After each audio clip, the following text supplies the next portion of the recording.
Entremos ahora a conversar un poco alrededor del abordaje de los conflictos en la gestión pública. ¿Cómo analizamos generalmente los conflictos en la gestión pública? ¿Qué resultados hemos obtenido? ¿Nos encontramos satisfechos con estos resultados? Porque estos son algunos cuestionamientos básicos que deberíamos hacernos al momento de poner en valor el trabajar la conflictividad como un contenido adicional que debería agregar valor a aquello que nos motiva cuando hacemos políticas públicas. ¿Por qué esto es importante? Porque en muchos casos cuando dices, y ahora vamos a trabajar el tema de mejorar nuestras destrezas alrededor del abordaje de conflictos para la gestión de la política pública, la gente te dice, no, un enfoque más, una dimensión más, hay que hacer un reporte más. Y no se entiende que es algo que tiene que incorporarse de forma natural a lo que ya venimos haciendo. Lo primero que deberíamos reflexionar es, ¿qué entendemos por analizar? ¿Sí? Analizar, en un sentido sencillo, básico, es hacer explícita una percepción que tenemos sobre una situación, un evento, un momento, en un tiempo determinado, y que a la luz de la información que tenemos de este evento, de este momento, surge un resultado, que es una verdad situacional. Quiere decir que a la luz de esa información, en ese momento y en ese tiempo, lo que hemos construido es una verdad situacional, una explicación, una comprensión de esto que estamos analizando.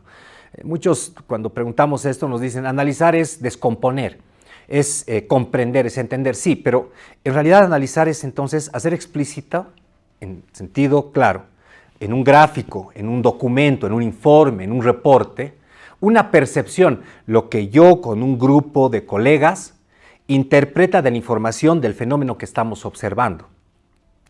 En un tiempo determinado, mi análisis en este momento de un fenómeno que puede transitar diferentes temporalidades puede tener verdades situacionales o resultados diferentes en el tiempo.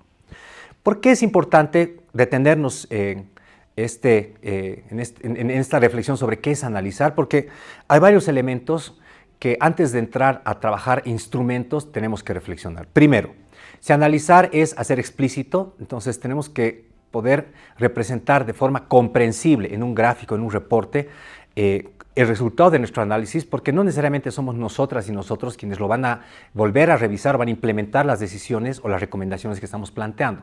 En la gestión pública lo que generalmente hacemos es un análisis para entregarlo a nuestra máxima autoridad ejecutiva, a nuestra MAE.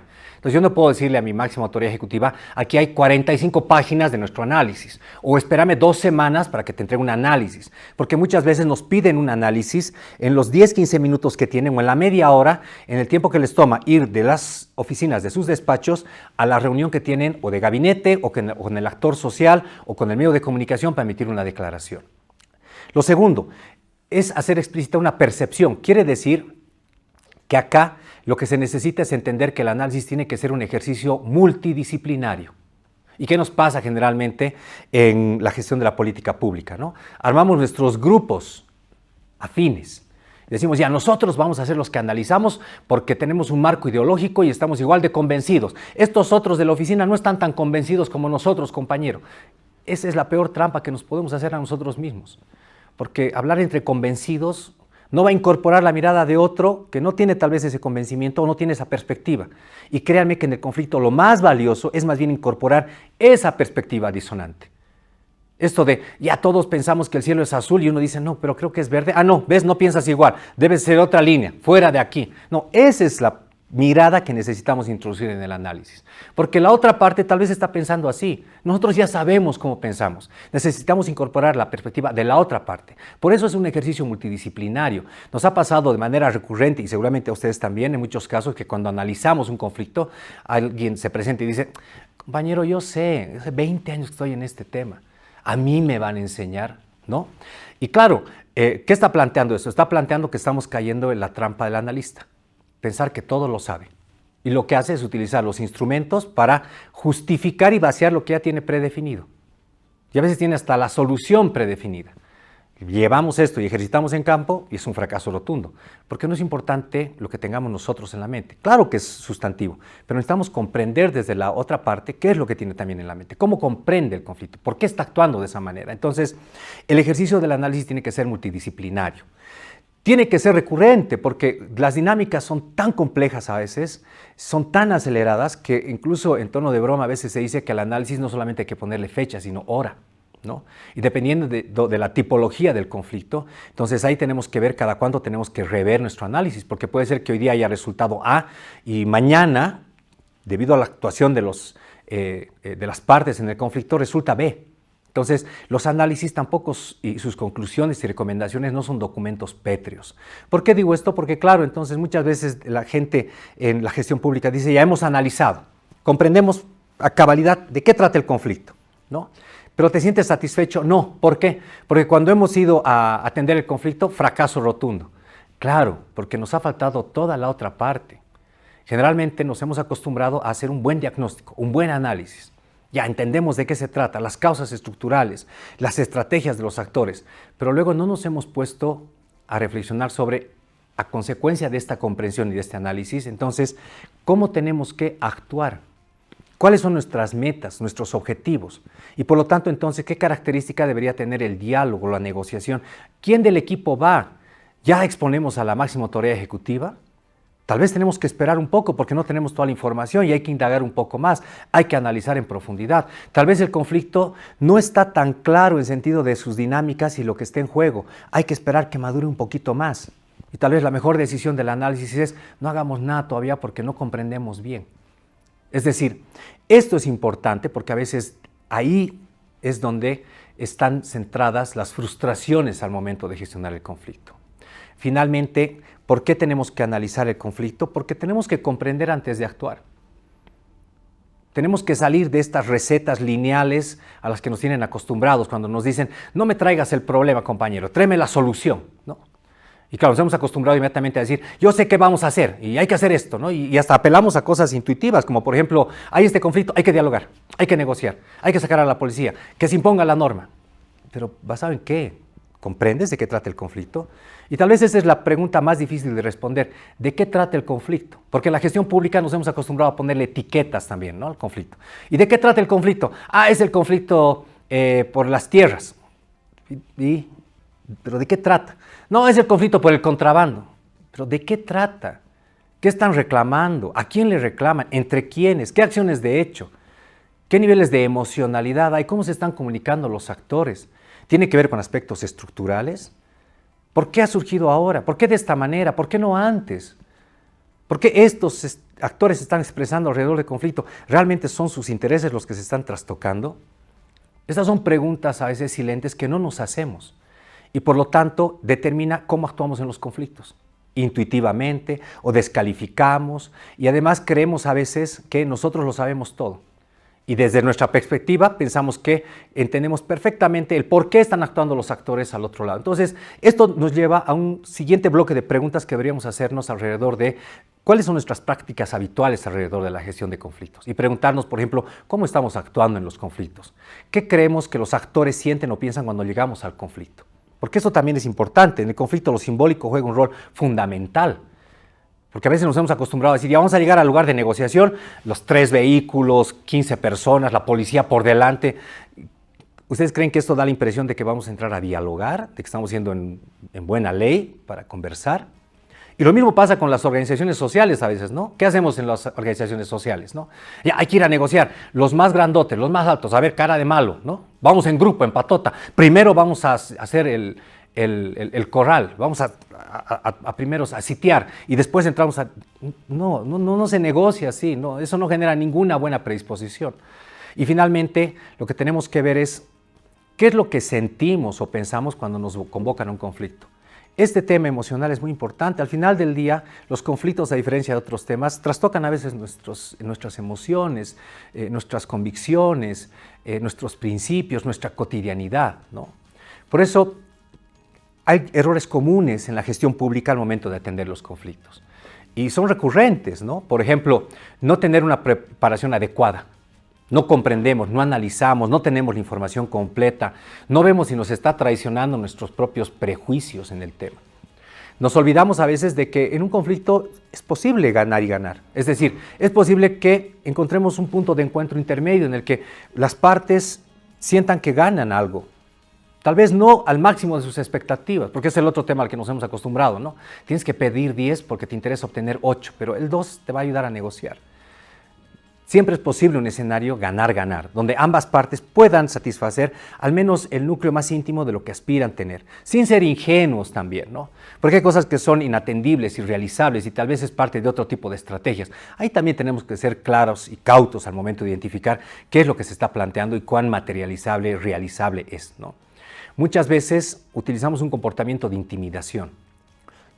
Claro, cuando uno está en una situación de asimetría de poder y está en la parte que tiene más poder, impone, actúa de forma coercitiva, pero lo que se consigue de forma coercitiva e imperativa no es sostenible, porque el actor al frente, la institución, la organización social, que ha sentido que le han impuesto, que se ha visto obligado a acordar algún tema porque no tenía otra alternativa y no podía volver con las manos vacías, peor después de una movilización, de un conjunto de fallecimientos, etcétera, etcétera, va a aceptar lo que sea, pero créanme que en su psique interior va a estar permanentemente pensando y reflexionando cómo genero más poder, cómo genero musculatura suficiente para en un siguiente evento, en un siguiente round, ahora ser yo el que imponga. ¿Cómo logro que necesiten de mí como actor, como agrupación, para en un siguiente round patear el tablero de los acuerdos que teníamos e imponer yo ahora mis acuerdos? Entonces, eso genera una pedagogía casi autodestructiva, un círculo vicioso de la forma en la que se generan acuerdos y compromisos. Otro elemento de error común en la gestión desde la política pública de los conflictos es ser impaciente. ¿No? Es decir, no, y hay que resolver esto, compañeros. Si no se resuelve hasta el viernes, no vamos a llegar al fin de semana con ese conflicto, vamos a tener que sacar a las fuerzas públicas, vamos a tener que apelar a la justicia, ¿no? O si no resuelve esto ministro o viceministro, vamos a pedir que el presidente venga o vamos a pedir su renuncia. No, la acción intimidante no lleva a ningún buen lugar. La atención de la conflictividad. Entonces, a veces el actor incluso puede entender, luego de que lo escuchamos durante mucho tiempo, que no es posible que atendamos su demanda por limitaciones desde fiscales, temporales, de competencia, de comprensión realmente cabal de lo que ellos están pidiendo. A veces hasta el parafraseo ayuda a que el actor pueda entender que no está planteando con claridad lo que quiere y que no es conmigo con quien debería aclarar eso, sino con su propia base social. Incluso el hecho de escuchar y decir, compañero, no entendemos bien, a ver, pero ¿qué me estás pidiendo? O, ¿sabes qué? Entonces voy a tener que llamar a otra autoridad porque no me corresponde. O, mira, esta es la realidad, hasta aquí te puedo atender, esto ya no puedo. Ayuda a desinflar, a deponer actitudes agresivas, etcétera, etcétera. Actuar con sangre fría también es otro elemento que a veces de manera recurrente incurrimos como un error en la gestión de los conflictos desde la gestión de la política pública, ¿no? Muchas veces somos indolentes frente a la realidad que tienen los actores para poder atender procesos de negociación, por ejemplo, o un proceso de diálogo, hasta para la forma en la que nos presentan su demanda social, ¿no? Porque muchas veces enfrentamos grupos que pueden tener algunas limitaciones y de manera indolente les decimos, pero no se entiende tu pliego, ¿pero qué me estás queriendo decir acá? Entonces le voy a decir a la base social que me estás pidiendo esto, pero esto está en contra de los intereses de la comunidad, ¿no? O si no vienen a La Paz a dialogar y negociar, entonces aquí está la mesa, aquí están las autoridades y son comunidades a veces muy alejadas a las que les cuesta mucho llegar y claro, como se deben a su base social, están en un mecanismo de presión doble y eso es complejo, ¿no? Les decimos ya, entonces vamos a dialogar hasta llegar a un acuerdo, pero a veces el líder, la lideresa no puede estar durante 2, 3 meses movilizándose y trasladándose para atender el acuerdo, ¿no? Y luego deja de venir y decimos, ¿vieron? No hay interés, aquí nosotros estamos dialogando, aquí estamos presentes, pero no hay interés para dialogar. Y lo mismo al otro lado, ¿no? Si no viene el presidente acá, no dialogamos, pero el presidente tal vez está atendiendo una agenda de país compleja, está en un evento, no puede atender en ese tiempo corto. ¿Vieron? No hay voluntad del presidente, pero para eso tiene un ministro. No queremos al ministro, al presidente, ¿no? Estos elementos de actuar con sangre fría en ambos sentidos comprometen la buena predisposición que se puede tener para allanar rápidamente estos temas de la conflictividad. Entonces, este es un elemento fundamental. Dos otros elementos rápidamente a mencionar son hablar demasiado y escuchar poco, ¿no? Nos pasa muchas veces que vamos y, a ver, yo voy a explicar primero cuál es nuestra posición y no nos dedicamos a escuchar. Y es mucho más valioso en la gestión de la conflictividad porque el actor quiere ser escuchado. No olvidemos que somos seres humanos y de manera individual y colectiva queremos que se nos reconozca, que se nos escuche. Entonces, ese ejercicio a veces de la escucha activa es algo que no tenemos presente. En términos de, a ver, ya, por favor, explíquenme ¿Cuál es su interés? ¿Por qué están conflictuando? ¿Por qué están actuando de esa manera? ¿Era necesario llegar a este nivel de violencia?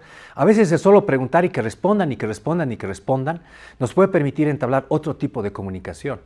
Y ustedes seguramente han tenido varios episodios en los que les han dicho los actores en conflicto, primera vez que nos escuchan así, primera vez que se toman horas para escucharnos. Y ahí uno se siente reconocido. Eso allana el camino para plantear incluso una negativa, porque puede ser que no es posible satisfacer toda la agenda de temas, pero el haber sido escuchado ya es un avance, ya define otro tipo de relación. Y finalmente algo que es muy recurrente, aunque parezca irónico, es que no tenemos en cuenta el conflicto. A veces nos enfocamos en las personas y no hablamos del conflicto, porque automáticamente entramos a descalificar. Ah, pero yo con ustedes ya me he reunido, pero otra vez están presionando. Pero ¿y por qué nos andan bloqueando? ¿Ustedes quieren bloquear este país? O, ¿ves? Sí, pues es que usted como autoridad pues no escucha. Más bien que ha llegado, seguramente ya se va a ir como autoridad. Es decir, estamos discutiendo a la persona y no al tema. Y nos olvidamos del conflicto. Incluso la forma en la que a veces nos sentamos a dialogar y negociar. Nos hemos acostumbrado a ponernos frente a frente. Y eso ya genera en el diálogo corporal, por ejemplo, que estamos confrontando. Podríamos incluso ejercitar formas diferentes de atender un conflicto e invitar a las partes y decir, siéntense aquí compañeros y vamos a ver juntos a ver de qué trata el conflicto, que alguien esté en la pizarra dibujando para que entendamos todos. Esa forma incluso puede desinflar emociones, pero son aspectos que de manera recurrente nos acompañan cuando gestionamos los conflictos desde la gestión de la política pública y nos generan un ambiente negativo para atender de buena manera las demandas y las necesidades, ¿no? Entonces, la prevención de una escalada violenta del conflicto en la gestión pública en un sentido positivo tiene que ver con identificar oportunamente los conflictos o aquellas demandas sociales o aquellos acuerdos y convenios que podrían convertirse en conflicto. Porque los conflictos salen a veces, lo hemos dicho, y de forma recurrente, de demandas sociales mal atendidas, negadas, inatendidas, de acuerdos no cumplidos, de acuerdos que fueron suscritos como medios de distracción y también de conflictos que parecía que se habían atendido de una forma positiva, pero por el incumplimiento de los acuerdos rebrotan y reaparecen con mucha más violencia. Entonces, trabajar la conflictividad en la gestión de política pública es tener instrumentos, mecanismos que nos permitan comprender, adelantarnos en la fase del conflicto latente, en la fase en la que la demanda social debería ser atendida, en la fase en la que tenemos que sentarnos a dialogar con el actor antes de que se provoque la crisis, en la etapa en la que los indicadores de la caracterización sociodemográfica, de desigualdad, de vulnerabilidad, dan cuenta de que ese actor no está siendo atendido como individuo, como hogar, como colectivo, en tanto necesidades básicas, y que si no lo hacemos en el marco de la gestión de la política pública, van a salir a las calles y van a querer tensionar al Estado para que le cumpla con lo que el Estado tiene que hacer, porque tampoco le estamos entregando una dádiva, no es una concesión. Por eso somos servidoras y servidores públicos, porque tenemos que cumplir con un mandato. Eso nos debe permitir reorientar la percepción de los actores en sentido de que el conflicto puede ser una oportunidad de cambio, de transformación en nuestra relación, de que haya una contradicción de intereses si tiene el Estado, si tienen las organizaciones sociales mecanismos positivos, transformadores de atención, puede mejorar nuestra relación y hasta permitirnos enfrentar agendas que son muy complejas, que históricamente no se podían atender. Y esto naturalmente podría traducirse incluso en un incentivo, en un mecanismo que motive la colaboración y la coordinación entre los actores sociales, institucionales, territoriales, nacionales, porque entonces le vamos a cambiar de manera sustantiva el sentido y el contenido al hecho de cómo relacionarse con el actor Estado, cómo relacionarse entre organizaciones sociales, entre instituciones incluso que pertenecen a diferentes tiendas políticas, pero que tienen a veces un interés común y es tener un buen desempeño. Los conflictos en la gestión pública, entonces, cuando los negamos, cuando pensamos que es un síntoma de la ineficiencia, porque a veces nos pasa, ¿no es cierto?, que decimos, no, es que esto está escalando en violencia y este es un conflicto que no se está resolviendo porque el gobernador no sirve. El alcalde no sabe gestionar conflictos. Automáticamente descalificamos a la autoridad o lo vemos como una expresión política. No, es que ellos están en contra de nosotros, son de la oposición, no quieren materializar la agenda de prioridades de la comunidad o del municipio o del departamento. Naturalmente, si esa es nuestra lectura, automáticamente nuestra respuesta va a ser, Algo deben querer, hay que ver qué les ofrecemos, ¿no? A ver, hay que ver qué quieren, qué interés tienen. ¿Por qué no? Esto están utilizando como pretexto, ¿no? Y entramos a una relación transaccional con los actores en los conflictos. Y esto, claro, ¿qué hace la base? Lo leen de la misma manera a veces la base social y dice, ¿por qué han acordado tanto los dirigentes? ¿Por qué están yendo a La Paz y le están pagando hasta hotel? Ah, ya los han comprado, ¿no? Entonces, todo mal, todo mal. Igual entre instituciones, ¿no? ¿Y por qué han acordado entre instituciones esto si al principio dijeron que no? Ah, no, es que hay un acuerdo político hacia adelante, porque ya vienen las primarias, ya vienen las elecciones.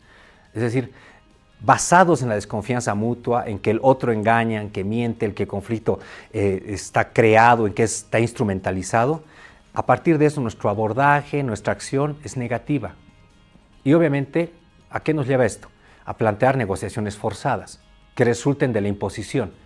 Demostrarle que tengo más fuerza, que si no negocias conmigo, lo que te espera es violencia u otro tipo de aplicación de mecanismos que van a ir en contra tuyo. Entonces, o negocias y negocias tu capitulación o tu rendición, o te va mal, ¿no? Entonces, ¿qué genera esto en perspectiva? Genera que se tenga luego de una institución que actúa de esta manera en los conflictos una imagen inadecuada, que no se crea en los procesos de diálogo, que se piense que si yo voy a negociar o voy a entrar en tensión con una institución, la tengo que primero someter, que tengo que mostrarle que puedo imponer, ¿no? Y naturalmente lo que hace también al final del día es que procesos de diálogo, de negociación, sean meros ejercicios para poder ver quién logra, bajo el principio de viveza criolla, que se firme algo que no satisface a ninguno y que cuando tengan otro equilibrio de fuerzas tal vez reedite el conflicto en otro sentido y a ver ahí cómo nos medimos en sentido de quién impone y qué tipo de violencias desatamos, ¿no?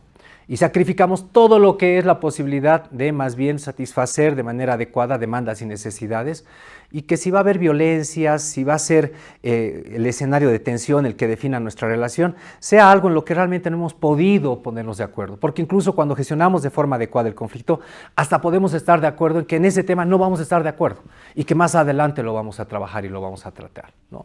Entonces, esto en definitiva, ¿en qué incide? En que lleguemos a conclusiones a veces en que la democracia no funciona, en que las instituciones democráticas no funcionan, en que los instrumentos democráticos para la agendación de la política pública, para que se atiendan mis demandas y necesidades, no funcionan, y que lo que funciona es la marcha, la presión, la huelga, la confrontación, el descrédito personal, la denuncia, la imposición, la coerción. Es decir, antivalores que evitan que cumplamos un objetivo fundamental cuando gestionamos los conflictos en la gestión pública de manera adecuada, y es hacer de la negociación, del diálogo, el primer instrumento antes de llegar a la crisis y a la violencia. De manera que dialogar y negociar se entienda como un elemento previo a la situación de crisis y violencia, y los actores más bien apuesten a que esos son los espacios donde tienen que interactuar. Tener un diálogo transparente, propositivo, constructivo, donde nos ofrezcan algo que si estuvieran en nuestro lugar aceptarían, y hagamos lo mismo nosotros. Significa lograr que la gestión pública no solamente se entienda como la aplicación de normas o de imposición desde una posición a veces más fuerte, sino que significa ser empático con los intereses. Ser flexible a partir del hecho de que intereses y demandas que tal vez en un primer momento no eran relevantes, como ha pasado con el COVID recientemente, ahora sí son relevantes, y que tengo que ser flexible en mis diseños de política pública para internalizar esos contextos cambiantes. Significa que debamos actuar desde la institución, no por reacción, sino desde la prevención, de entender que si no atiendo la demanda social, si la niego, si la deformo, si la desconozco, que si el acuerdo no lo cumplo, lo tomo como un instrumento de distracción, que si instrumentalizo el conflicto, entonces naturalmente voy a vivir permanentemente en un escenario de conflicto violento. Eso es prevenir que el conflicto sea violencia, y más bien que el conflicto sea transformación de la relación y motor de la gestión de la política pública. Es atender los conflictos entonces también desde una perspectiva de colaboración y coordinación. Tenemos diferentes niveles gubernamentales y gubernativos. Las entidades territoriales autónomas tienen competencia en la conflictividad. No todo tiene que escalar a nivel central, porque no hay conflicto que no genere costo político. Incluso del conflicto del que yo salgo airoso en la gestión de la política pública, ha generado en algunos actores sentimiento de pérdida y en otros de victoria. ¿Y qué es lo que me sostiene en la silla? Recordemos lo que yo planteaba al inicio. muchas veces el capital político, porque es ese capital político que también voy a sacrificar en algún momento, al que voy a recurrir para plantear algunos diseños de política pública que son difíciles, que son complejos, porque tiene que ver con mi mandato institucional. Es un capital político que hago que crezca, luego lo disminuyo en algunos temas, lo hago crecer y es lo que me mantiene en la silla. A nadie le gusta una autoridad que no sepa atender los conflictos, que no entienda que sus mandatos políticos y sus mandatos institucionales combinados son los que los mantienen en esa silla, porque son los que los han puesto en tanto capacidad para equilibrarlos y gestionarlos de forma adecuada en esa silla. Y finalmente, el conflicto en sí mismo no es un factor negativo.